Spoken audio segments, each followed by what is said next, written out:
हम नहीं समझ रहे कि मोदी क्या है, लेकिन उनको समझ में आ गया, इसीलिए उसके खिलाफ एक होकर खड़े हैं। वो एक हुए कि नहीं हुए मोदी के खिलाफ?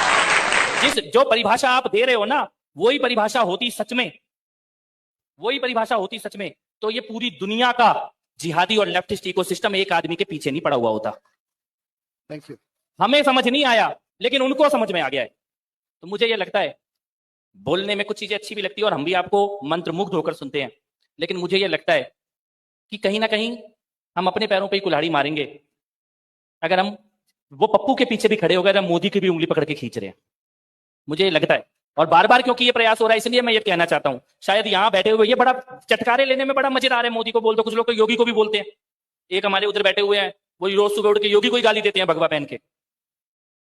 लेकिन आप ये समझो कि हमें शत्रुबोध हो या ना हो, उनको शत्रुबोध है। वो तो कसमें खा रहे हैं कि ये दोनों चले जाएं, उसके बाद तुम्हारे घर में घुसेंगे। खा रहे हैं कि नहीं खा रहे हैं? ओवैसी ने बोला कि नहीं बोला? इनके मुल्ला मौलाना बोल रहे हैं कि नहीं बोल रहे हैं? क्यों बोल रहे हैं? उनको पता है कि दीवार बन के कौन खड़ा है, लेकिन हम कह रहे हैं इस दीवार पे पहला छेद हम ही करेंगे। अरे वो तो पप्पू के पीछे भी एक होके खड़े हैं कि नहीं खड़े हैं? वो मुल्ला मुलायम के बेटे के पीछे एक होके खड़े हैं। वो धर्म परिवर्तन कराने वाली जो आंटी बाहर से आई है, उसके बेटे के पीछे एक होके खड़े हैं। वो वायनाड में 40% मुसलमान है और ये पिंकी को वोट देंगे। अभी देंगे कि नहीं देंगे? वही आदमी कश्मीर में वोट मांगने गया, कह रहा बाहरी राज्यपाल गवर्नर बाहरी है, और वही आदमी केरल में अपनी जिस बहन को भेजा है वो केरल की है, लेकिन वो एक है।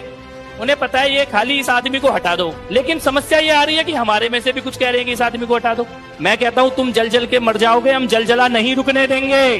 तुम जल जल के मर जाओगे, हम जलजला नहीं रुकने देंगे। वो देश नहीं झुकने देगा, हम उसे नहीं झुकने देंगे।